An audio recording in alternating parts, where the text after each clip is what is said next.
জয় শ্রী রাধে।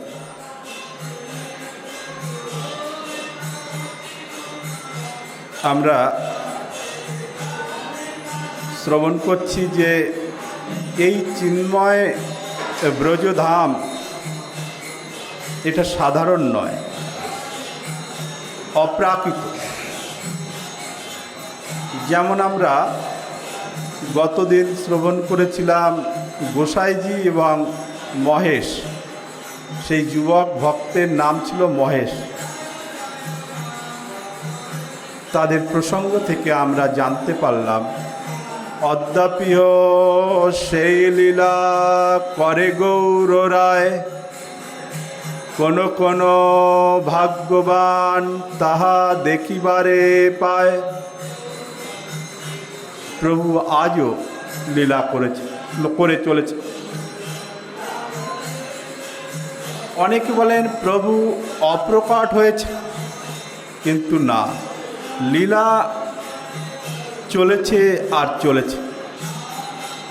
লীলার কোনো বিরাম নেই। প্রভুর লীলা সর্বদাই প্রতি মুহূর্তে প্রতি ক্ষণে লীলা প্রভু করেই চলেছে। আমরা তা দেখতে না পেয়ে ভাবি যে বোধহয় প্রভুর লীলা এখন আর হয়, কিন্তু তা নয়। অনেক উদাহরণ আমরা শ্রবণ করেছি। চৈতন্য চরিতামৃতকার শ্রীল কবিরাজ গোস্বামী তিনি বলছেন, চর্মচক্ষে দেখে তারে প্রপঞ্চেরও সম, প্রেমনেত্রে দেখে তারে স্বরূপ প্রকাশ। চর্মচক্ষু দিয়ে দেখছে তো সাধারণ প্রপঞ্চের মতোই ব্রজভূমি, ব্রজধাম। প্রেমনেত্রে দেখে তারে স্বরূপ প্রকাশ। যারা সেই প্রেম রূপ চক্ষু দিয়ে দর্শন করেন, তারা দেখেন না সেই দিব্য বৃন্দাবন। উদ্ধবজির কথা শ্রবণ করে গোপকুমারকে আলিঙ্গন দান করলেন নারদজি মহারাজ। নারদজি মহারাজ তিনি বলছেন যে তোমার সঙ্গে বাগযুদ্ধে পারা খুবই মুশকিল উদ্ধব। তুমি জানো সেই ব্রজবাসীদের মহিমা, ব্রজ গোপীদের মহিমা, শ্রীমতী রাধারানীর মহিমা তুমি পূর্ণরূপে জ্ঞাত আছো। নারদজি মহারাজ তিনি বলছেন, হে গোপকুমার, আমি তোমাকে সেই দিব্য গোলকধামের সন্ধান বলে দিচ্ছি, এবং সেই দিব্য গোলকধাম হচ্ছে সর্বোপরি। তার থেকে বড় কোনো ধাম নেই। গোলক হচ্ছে শ্রেষ্ঠ ধাম। আমি তোমায় বলি, কিছু দূরে গেলেই তুমি সেখানে গোলক ধাম প্রাপ্ত হবে। যদিও আমার দ্বারা আমার মতো নিত্য পরিকররা তারাও গোলক প্রাপ্ত হতে পারে না, তাহলে আর অন্যের কথা কি বলবো? অন্যের কথা এখানে লাগে না। তবে হ্যাঁ, তুমি গোবর্ধনে উৎপন্ন হয়েছ, জন্ম হয়েছে, তুমি একজন ব্রজবাসী, আবার রাখাল বালক, আবার শ্রীকৃষ্ণকে তুমি নিজের সখ্যভাবের উপাসনা করো,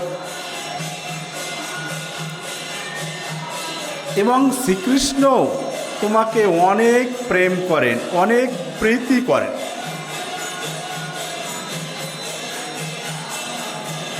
তাই তোমার দ্বারাই সম্ভব হয়েছে এই পর্যন্ত, অর্থাৎ দিব্য দ্বারকা প্রদেশে, দ্বারকা ধামে আস। তুমি চিন্ময়ত্ব লাভ করেছ, তোমার যে শরীর সেটা চিন্ময় হয়ে গিয়েছে। আমি তোমাকে বলি যে তোমার যে উপাসনা বা ব্রজের যে উপাসনা, সেই উপাসনার মাধ্যম থেকে শ্রীকৃষ্ণকে অনায়াসে পাওয়া যায়। সেই ব্রজের কৃষ্ণকে ভগবান রূপে উপাসনা করে পাওয়া অনেক দুরূহ ব্যাপার। তা সেই প্রভুকে যদি প্রাপ্ত হতে হয় তাহলে দাস্য, সখ্য, বাৎসল্য ও মধুর ভাবের উপাসনার দ্বারা গোবিন্দকে পাওয়া যায়। তা গোবিন্দের সঙ্গে কোনো একটি সম্পর্ক স্থাপনা করে তাকে অনায়াসে পাওয়া যায়। তুমি যে এত এত দিব্য দিব্য লোক প্রাপ্ত হয়েছ, তা সেখানে ভগবানকে প্রভুরূপে উপাসনা করে তারা প্রাপ্ত হয়। তা প্রভুর সঙ্গে আর দাসের সঙ্গে যে পার্থক্য সেটা তো থাকবেই। তুমি চাও কৃষ্ণ আমার সখা, আমার বন্ধু, আমি তাকে আলিঙ্গন করব, সেও আমাকে আলিঙ্গন করবে, আমাকে চুম্বন করবে, আমার সঙ্গে খেলা করবে। এটা অন্যান্য লোকে সম্ভব নয়। হে গোপকুমার, নারদজি বলছেন যে দাস্যরসের উপাসনা করতে হবে। যার যে ভাব সেই ভাব নিয়ে ভজন করলে প্রভুকে অনায়াসে পাওয়া যায়। তা দাস্যরসের উপাসনা করলে এই ব্রজে রক্ত পত্রকাদির আনুগত্যে সেবা করতে হবে, তাহলে প্রভুকে পাওয়া যাবে। দাসভাব। সখ্য রসের উপাসনা করতে হলে সুবল, শ্রীদাম, মধুমঙ্গল আদির আনুগত্যে গেলে ভগবান শ্রীকৃষ্ণের সঙ্গে সখ্যতা স্থাপনা করা যায়। বাৎসল্য রসের উপাসনা যদি করতে হয়, যারা শ্রীকৃষ্ণকে নিজের পুত্র জ্ঞানে উপাসনা করেন, তারা কি করবেন? নন্দবাবার আনুগত্যে অথবা মা যশোমতীর আনুগত্যে উপাসনা করলে পর প্রভুকে অনায়াসে তারা প্রাপ্ত। এবারে বাকি থাকলো মধুর রসের উপাসক। মধুর রসের উপাসকেরা তারা শ্রী রাধিকা এবং ললিতা, বিশাখা, অন্যান্য সখীদের আনুগত্যে উপাসনা করলে তারা ভগবান শ্রীকৃষ্ণকে প্রাপ্ত হয়। তো এখানে আনুগত্য ব্যাপার রয়েছে, স্বয়ং কিছু করা যাবে। তো সেই প্রকার যারা মধুর রসের উপাসনা করতে চায়, তার ভাবটাও তো তেমন থাকা দরকার। ভাব না থাকলে হবে না। তাই মধুর রসের উপাসক তারা শ্রেষ্ঠ, এটা বলেছেন, এবং সেটা সব থেকে বেশি কঠিন। কিন্তু ভাব অনুসারে যদি উপাসনা করা যায় তাহলে অনায়াসে প্রভুকে পাওয়া যায়। কেউ প্রভুকে, আমি প্রভুর দাস হতে চাই, আমি প্রভুর সখা হতে চাই, আমি প্রভুকে নিজের পুত্র রূপে পেতে চাই, এবং মধুর রসের উপাসকগণ কৃষ্ণকে প্রতিরূপে পেতে চায়। তো এটা সবথেকে সহজভাবে প্রভুকে প্রাপ্ত হওয়ার একটি পন্থা এবং শ্রেষ্ঠ উপাসনা। তাই শ্রেষ্ঠ উপাসনা দাস্য, সখ্য, বাৎসল্য এবং মধুর রসের উপাসনা করে আনুগত্যময়ী সেবা করে তারা প্রভুকে প্রাপ্ত হতে পারে। ভগবানকে ভগবান রূপে উপাসনা করে প্রাপ্ত হওয়া অনেক কঠিন, অনেক কৃচ্ছ সাধনার প্রয়োজন। কিন্তু কোনো একটি সম্বন্ধ স্থাপনা করে প্রভুর উপাসনা করলে পর প্রভুকে অনায়াসে পাওয়া যায়। সেটা এই ব্রজের ভক্তিকে এবং আনুগত্যকে লক্ষ্য করে। যে সমস্ত ভক্তদের সাধু, গুরু, বৈষ্ণবে আনুগত্য নেই, এরা স্বেচ্ছাচার, এদের দ্বারা প্রভুর উপাসনা করা কঠিন হয়ে ওঠে। আনুগত্য স্বীকার না করলে প্রভুকে পাওয়া যায়। প্রথমে শ্রীগুরুর আনুগত্য স্বীকার, তারপরে গুরুদেবের আজ্ঞা অনুসারে ক্রমে ক্রমে ভক্তি রাজ্যে প্রবেশ করতে হবে। এই কথাই চৈতন্য চরিতামৃতকার শ্রীল কবিরাজ গোস্বামীপাদ বলছেন, ব্রজলোকের ভাবে পায় তাহারও চরণ, তারে ঈশ্বর করে নাহি জানে ব্রজজন। ব্রজলোকের ভাবে, ব্রজলোকের ভাবে মানে ব্রজবাসীদের আনুগত্য। ব্রজবাসী কারা? রাধারানী, সখীরা এবং তদানীন্তন সময়ে যে সমস্ত ব্রজবাসীরা ছিলেন তাদের আনুগত্য স্বীকার যারা করেন তারা প্রভুর চরণ প্রাপ্ত হন। তারে ঈশ্বর করি নাহি জানে ব্রজজন, তারা কিন্তু গোবিন্দকে ঈশ্বর জ্ঞান করে কেউ প্রাপ্ত হয়।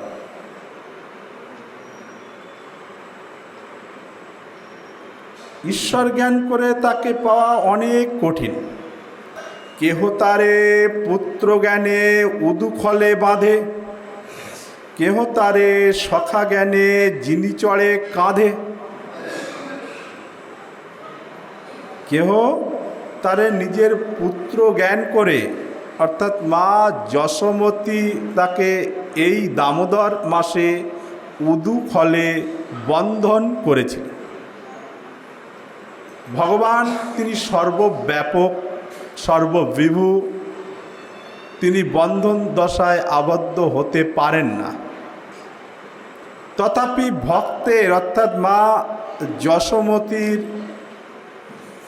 যে চেষ্টা, যে সাধন, তাতে তিনি প্রেম রূপ রজ্জুতে আবদ্ধ অর্থাৎ বন্ধন দশা স্বীকার করে নিয়েছেন।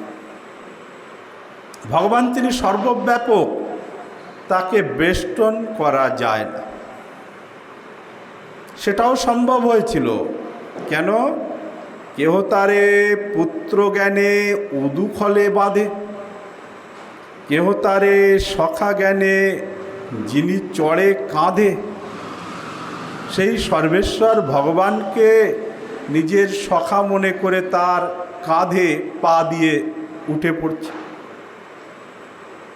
মা যশোমতী নিজের পুত্র জ্ঞানে তার কর্ণ আকর্ষণ করে রজ্জু দ্বারা বেঁধে ফেললেন। এটা অসম্ভব। কিন্তু ভগবান তিনি ভক্তের কাছে স্বাধীন নন, ভক্তাধীন। তাই তিনি বন্ধন দশা পর্যন্ত স্বীকার করে নেন। সর্বেশ্বর হয়ে তার স্কন্ধে সখারা উঠে পড়ে পা দিয়ে। ব্রজেন্দ্র নন্দন তারে জানে ব্রজজন, ঐশ্বর্য জ্ঞান নাহি নিজ সম্বন্ধ মনন। কবিরাজ গোস্বামীপাদ কত সুন্দর কথা লিখেছে। ঐশ্বর্য জ্ঞান নাহি নিজ সম্বন্ধ মনন, সেখানে ঐশ্বর্যের কোনো প্রকাশ নেই। ঐশ্বর্য মানে ভগবানের সত্তা, ভগবৎ সত্তা সেখানে স্থান পায়। তাদের কি ছিল? সম্বন্ধ জ্ঞান। আরে কৃষ্ণ তো আমার পুত্র, কৃষ্ণ তো আমার সখা, আরে কৃষ্ণ তো নন্দের পুত্র, আমাদের আপনজন, আমাদের রক্ষাকর্তা। ব্রজেন্দ্র নন্দন তারে জানে ব্রজজন, তারা জানে এ তো নন্দের বেটা কৃষ্ণ, এ তো আমাদের ব্রজজন, আমাদের আপনজন। ঐশ্বর্য জ্ঞান নাহি নিজ সম্বন্ধ মনন, ঐশ্বর্য জ্ঞান তাদের ছিল না। তাই কি বলছেন? ব্রজলোকে ভাবে যেই করয়ে ভজন, সেই জন পায় ব্রজে ব্রজেন্দ্র নন্দন। ব্রজ লোকভাবে অর্থাৎ দাস্য, সখ্য, বাৎসল্য এবং মধুর রসের উপাসনা করে, অর্থাৎ প্রভুর সাথে সম্বন্ধ স্থাপনা করে সেই জন পায় ব্রজে ব্রজেন্দ্র নন্দন, সেই জনই প্রভুকে প্রাপ্ত হয়ে থাকে। এখানেও অপরাধের ব্যাপার আছে। আনুগত্য স্বীকার করার পর কেউ যদি মনে করে মঞ্জুরি স্বরূপের উপাসনা করে আমি ললিতা, আমি বিশাখা, কেউ বলছে আমি শ্রী রাধা, আবার কেউ বলছেন আমি শ্রীকৃষ্ণের সখা মানে আমি শ্রীকৃষ্ণ, বলছেন এতে মহা অপরাধ হবে। ব্রজের ঐশ্বর্য আছে, এই ব্রজেতেও ঐশ্বর্য আছে, কিন্তু সেটা গোপন, সপ্রকাশ নয়।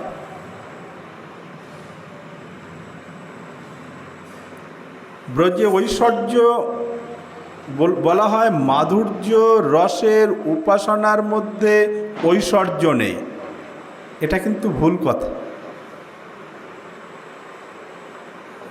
বৈকুণ্ঠ এবং দ্বারকা অযোধ্যার থেকেও মহা ঐশ্বর্যপূর্ণ বিলাসভূমি হচ্ছে গোলক ধাম। সেখানে মহা ঐশ্বর্য, কিন্তু সেখানে মাধুর্যের প্রাচুর্যতা এত অধিক যে সেই ঐশ্বর্যকে ঢেকে রেখেছে, আচ্ছাদন করে রেখেছে মাধুর্য দ্বারা। অনেক বোঝার আছে। এই ব্রজেও প্রচুর ঐশ্বর্য ভগবানের, কিন্তু সেগুলো যোগমায়া দেবী আবরণ করে রেখেছেন মাধুর্যরূপী পর্দা দিয়ে। যেমন মা যশোমতী, তিনি কৃষ্ণকে বন্ধন করতে পারছিলেন, সনাতন গোস্বামীপাদ বলছে বন্ধন কোনো মতেই পারছিলেন না, তাকে বন্ধন করতে, বাঁধতে পারছিলেন। বলা হয়েছে মা যশোমতী নিজের চুলের ফিতা থেকে আরম্ভ করে যত গৃহে দড়ি ছিল, তারপরে যত গাভী বন্ধনের রজ্জু ছিল, দড়ি ছিল, সেগুলো সংযোজন করেও ছোট্ট কৃষ্ণকে বন্ধন করতে পারে। এটা তো ঐশ্বর্যই হলো। ঐশ্বর্য মানে কেবল টাকা পয়সা নয়, ঐশ্বর্য অনেক কিছু নিয়ে ঐশ্বর্য। ধন সম্পত্তি, নিজের প্রভাব, নিজের অনেক শিষ্য, নিজের অনেক সন্তান, এগুলো ঐশ্বর্যের মধ্যে। এখানে ভগবান তিনি ঐশ্বর্যকে দেখিয়েছিলেন, কারণ যে কৃষ্ণকে ছোট্ট একটি রজ্জু দিয়ে বন্ধন করা যায়, কিন্তু সমস্ত দড়ি একত্রিত করেও সেই ছোট্ট কৃষ্ণ যার কোমরটা হাতের মধ্যেই চলে আসে, তাকে বাঁধতে পারে ঐশ্বর্য। যখন দেখলেন না মা তো উঠে পড়ে লেগেছেন যে আজ আমি কৃষ্ণকে বাঁধবই বাঁধব, সাধন, ভগবানের কৃপা। ভগবানকে কখন পায়? যখন সাধন করতে করতে ব্যাকুল হয়ে উঠবে, আমি প্রভুকে প্রাপ্ত হবই হব, তাতে আমার যত কষ্ট হয় হোক। এটা সাধন। এই সাধনের সাথে সাথে যখন প্রভুর কৃপা সংযুক্ত হয়, তখন তার ভগবত দর্শন অথবা ভগবানের ধাম প্রাপ্ত হয়। তাই মা যশোমতীর উপরে যখন কৃষ্ণের কৃপা হলো, তখন সেই বিধি সব সরে গেল। ভগবান সর্বব্যাপক, ভগবানকে বন্ধন করা যায় না, এই বিধি সরে গেল। সরে গিয়ে তখন তিনি বন্ধন স্বীকার করে দেন। তা ব্রজে প্রচুর ঐশ্বর্য। এ তো গেল দাপর যুগের কথা। এই কলিযুগেও শ্রী সনাতন গোস্বামী পাদ তিনি যমুনার তীরে বসে বৃন্দাবনে ভজন করতেন। একদা বাদশাহ আকবর এলেন, দণ্ডবত প্রণাম আদি করলেন। করার পর বাদশাহ বললেন, হে গোসাইজি, আপনি আমাকে কোনো একটি ব্রজের সেবা দিন। বলছেন যে ব্রজে কি সেবা দেব? সব কিছুই তো ঠিক আছে, সেবা করার মতো তো কিছু নেই। অনেক তোষামত করার পর বলছেন, ঠিক আছে, তুমি যখন সেবাই করবে, তাহলে এই যে একটু দূরে যমুনার ঘাট ভেঙে গিয়েছে, যমুনার ঢেউয়ের কারণ, তুমি সেটাকে একটু বাঁধিয়ে দিও। আচ্ছা ঠিক আছে, আমি লোকজন পাঠিয়ে দেব। সনাতন গোস্বামী পাদ পরীক্ষা করছে, বলছে না না, আমি নিজে গিয়ে তোমাকে দেখিয়ে দিই। সনাতন গোস্বামী বাদশাকে সাথে করে নিয়ে গিয়ে বলছেন ওই জায়গাটা। বাদশা ভাবছে ছোটো মোটো একটা কাজ, এতে আবার দেখানোর কি হলো, আমার লোকজন এসেই করে দিত। তা সনাতন গোস্বামী বাদশার পিঠে হাত দিয়ে বলছেন ওই জায়গাটা ভালো করে দেখে নাও। তখন বাদশাহ দেখছে, আকবর দেখছে যে সেখানে যে ভাঙা জায়গা, সেখানে আমরা কি দেখি, বালি, ইট, খোয়া, নুড়ি। সনাতন গোস্বামী পাদের সংস্পর্শ প্রাপ্ত হয়ে আকবর দেখছে না, সেখানে হীরা, মণি, মাণিক্য সব জ্বলছে।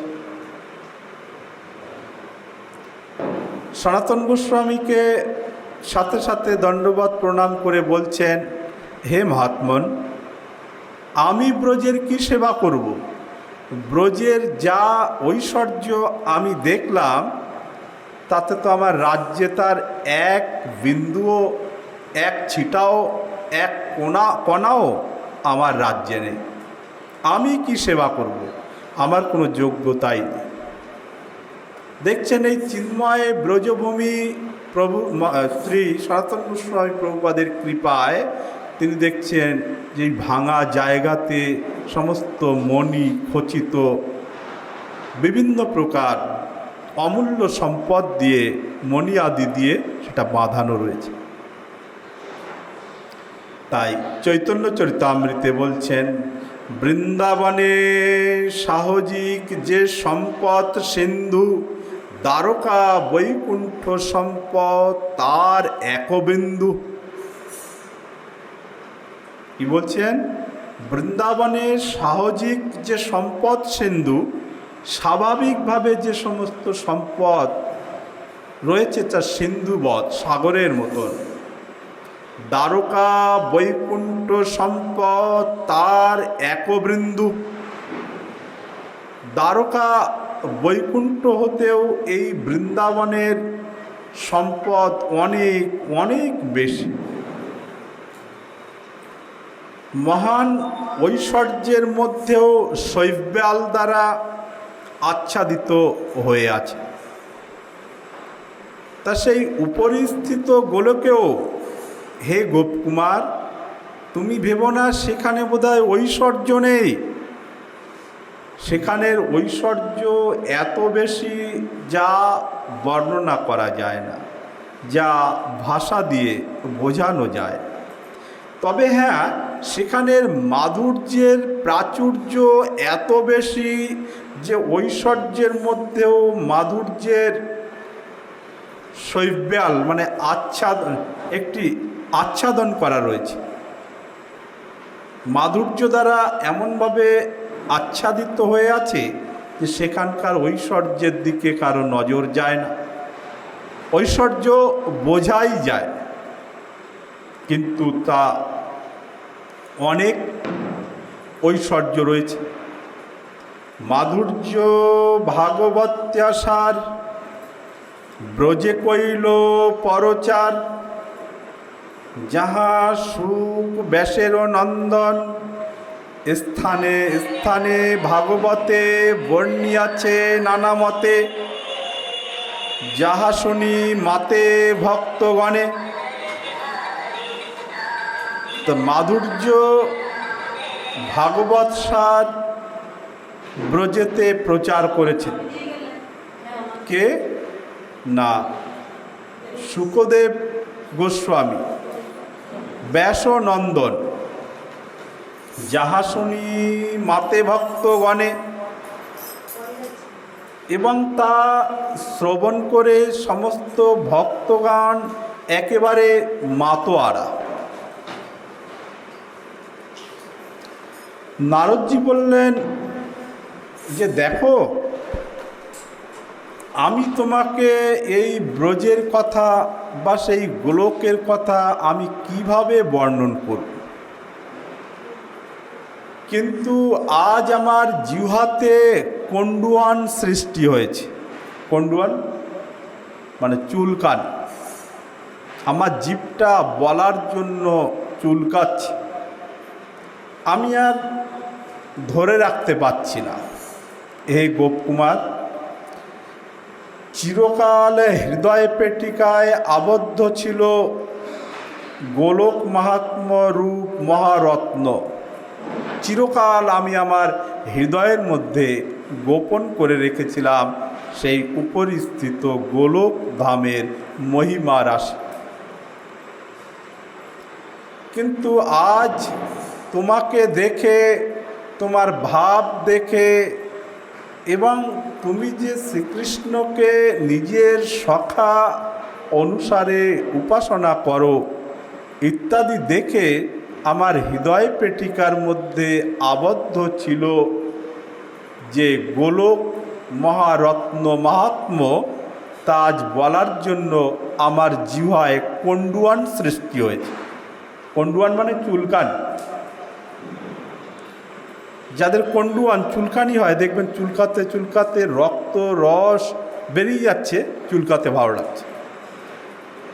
তা গোলক মাহাত্ম্য অল্প একটু বলার পর নারদজি বলছেন আমার বলার জন্য যেন কণ্ডুয়ান সৃষ্টি হয়েছে।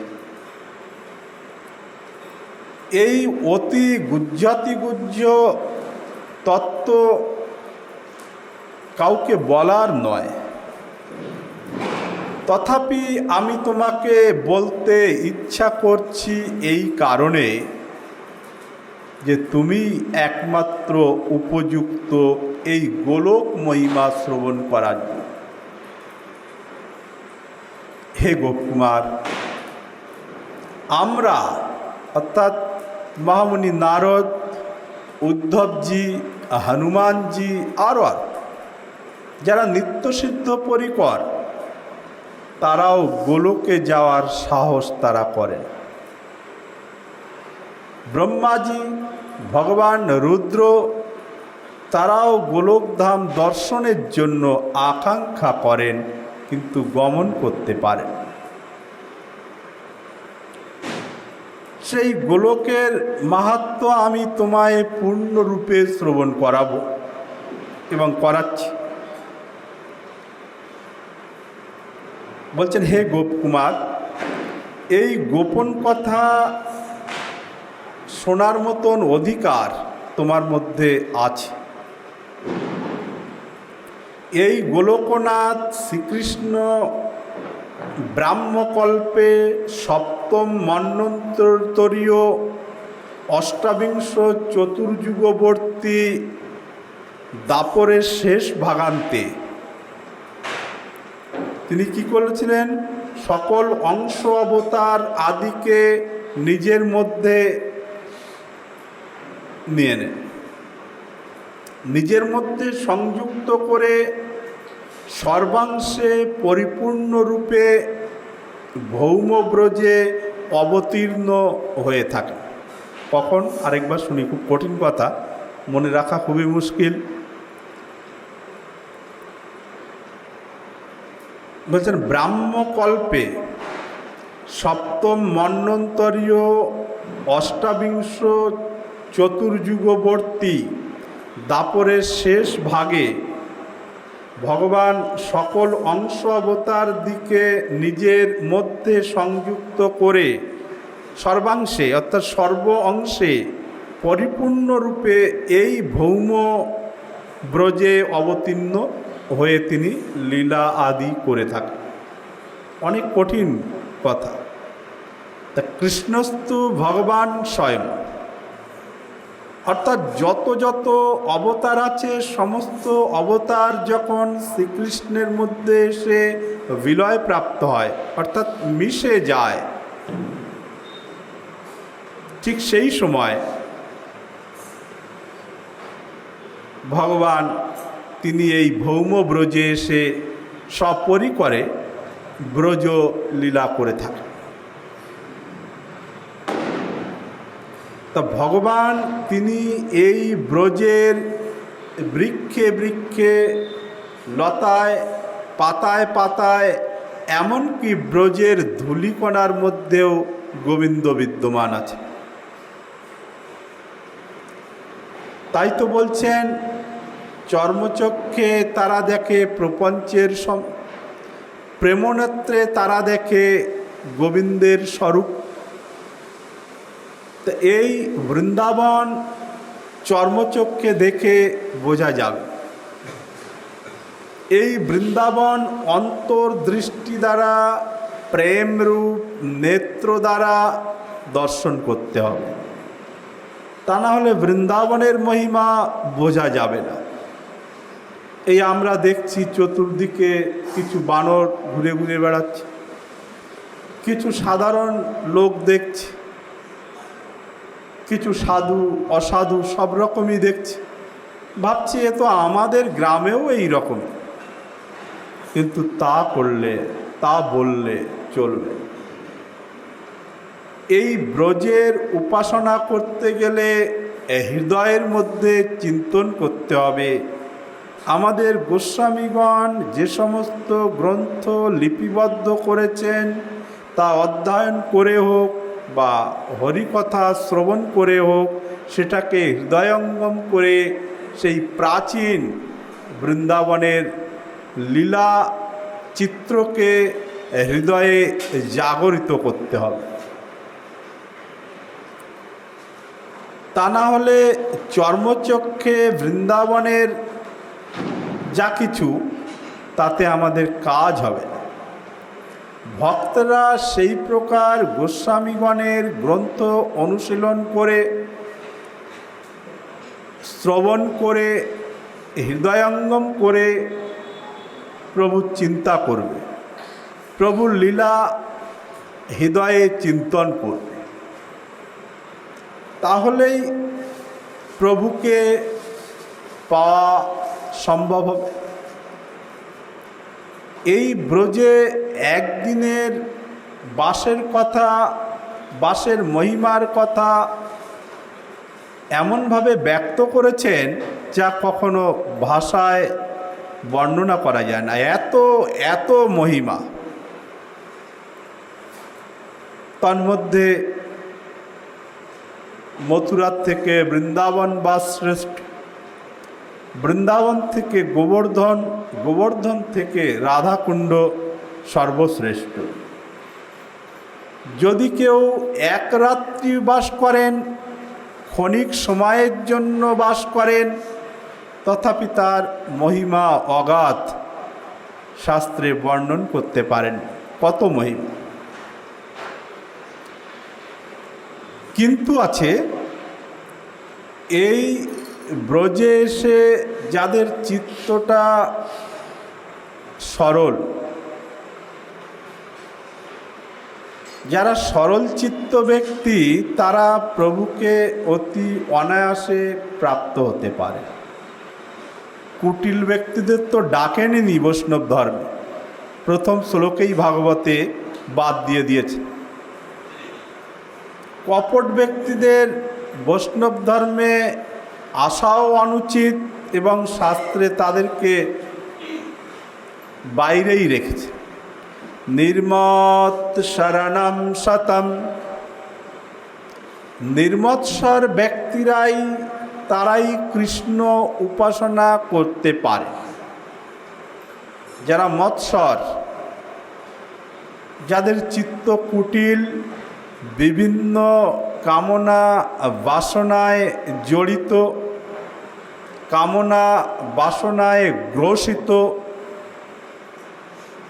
তারা কৃষ্ণ ভজন করতে পারে।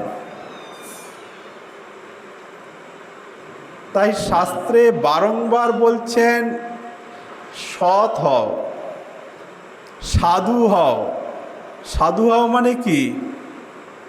সংসার ছাড়লেই সাধু তা নয়। সাধু মানে সজ্জন, ভদ্র হও। সাধু শব্দের অর্থ হচ্ছে ভদ্র। ভদ্র হও, সভ্য হও।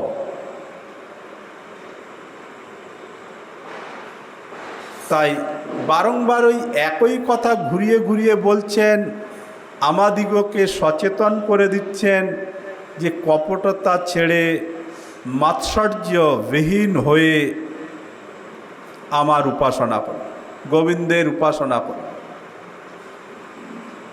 খুব সহজ, কিন্তু বলে যাচ্ছেন সেগুলো তো আচরণ করা খুবই দুরূহ।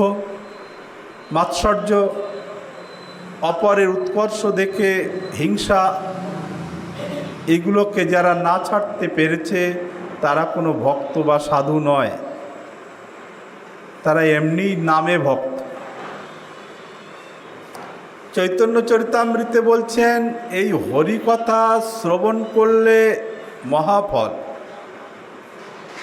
এই ব্রজে বিভিন্ন প্রান্তে বৃন্দাবন, বর্ষানা, গোবর্ধন, রাধাকুণ্ড ইত্যাদি ইত্যাদি সমস্ত পৃথিবীতে হরিকথা শ্রবণ করছে। এতে অনেক ফল। শ্রী গোবিন্দ অতি অনায়াসে তাদের প্রতি সন্তুষ্ট হয়ে যায়। কিন্তু শ্রবণের অনেক তারতম্য আছে। মহাভারতে তো অনেক ভাগ করেছেন, সে বিস্তারিত। আমরা চৈতন্য চরিতামৃত দেখি। কুবুদ্ধি ছাড়িয়া করো শ্রবণ কীর্তন, অচিরাতে পাবে তবে কৃষ্ণ প্রেমধন। দেখুন, প্রথমে শব্দ প্রয়োগ করছেন কবিরাজ গোস্বামীপাদ, কুবুদ্ধি ছাড়িয়া করো শ্রবণ আর কীর্তন। কুবুদ্ধি মানে কি? দুর্বুদ্ধি। দুর্বুদ্ধি মানে কি? এই হিংসা, দেশ, মাৎসর্য, এগুলি সব কুবুদ্ধির মধ্যে। সরল চিত্ত হয়ে হরিকথা শ্রবণ করো। তা সেটা না বলে কবিরাজ গোস্বামীপাদ তার ভাষাতে বলছেন, কুবুদ্ধি ছাড়িয়া করো শ্রবণ কীর্তন, অচিরাতে পাবে তবে কৃষ্ণ প্রেমধন। অচিরাতে মানে অতি সত্বরে তুমি প্রভুকে প্রাপ্ত হবে। কিভাবে? না, কুবুদ্ধিটা ছেড়ে হরিকথা শ্রবণ করো, কীর্তন করো এবং জপ করো। এটা যদি যাদের দ্বারা সম্ভব হয়েছে তারা অচিরেই প্রভুকে প্রাপ্ত হবে। ভক্ত মানে এই নয় যে এক একজন অহংকারের মূর্তি, এক একজন হিংসার মূর্তি, একজনের ভালো আরেকজন দেখতে পায় না, এগুলো ভক্তের লক্ষণ নয়। এগুলো তো অভক্তের থেকেও আরও নিচে কিছু থাকলে তারা। তাই সরল চিত্ত হতে হবে, কুবুদ্ধি শূন্য হতে হবে, হয়ে হরিভজন করতে হবে, পাঠ শুনতে হবে, কীর্তন করতে হবে, জপ করতে হবে, কুবুদ্ধি রহিত হয়ে, তাহলে প্রভুকে অতি অনায়াসে পাওয়া যায়। নারদজি বলছেন, তোমাকে আমি এই সমস্ত গোপন তত্ত্ব বলবো, কারণ আমার জিহ্বাতে যেন খুজলি মানে চুলকানি হচ্ছে। কন্ডুয়ান শব্দ প্রয়োগ করেছেন, যাতে বোঝার জন্য আমি বিভিন্ন শব্দ প্রয়োগ করছি। আমার জিহ্বা যেন চুলকাচ্ছে, সেই বহুকাল থেকে গোলক রূপ মাহাত্ম্য আমি হৃদয়ে ধরে রেখেছিলাম, আটকিয়ে রেখেছিলাম, কিন্তু আর আমি পাচ্ছি না। তুমি আরও শোনো সেই গোলকের কথা। সেই গোলক প্রসঙ্গে আরও যা কিছু বলবেন তা আমরা ক্রমান্বয়ে শ্রবণ করছি এবং এর পরবর্তী অংশ মহাপ্রভুর কৃপা হলে আগামী দিবসে শ্রবণ করব। সুতরাং অদ্যকার দিনের পাঠের বিরাম এখানেই দিলাম। জয় জয় শ্রী রাধে শ্যাম, নিতাই গৌর সীতানাথ প্রেমানন্দে হরি হরি বল। শ্রী শ্রী गिरिराज महाराज की जय। श्रीमद् भागवत महापुराण की जय। श्री श्री बृहद भागवतामृत की जय। श्रील सनातन गोस्वामी प्रभुपाद की जय। माता उत्तरा देवी की जय। श्री गोप कुमार की जय। श्री श्री दीपावली की जय। अन्नकूट महोत्सव की जय। गिरिराज महाराज की जय। श्री दामोदर व्रत की जय। व्रतकारी समस्त भक्त वृंद की जय। आपन आपन श्री गुरु महाराज की जय। आजकेर आनंद की जय। जय जय श्री राधे श्याम, निताय गौर हरि बोल।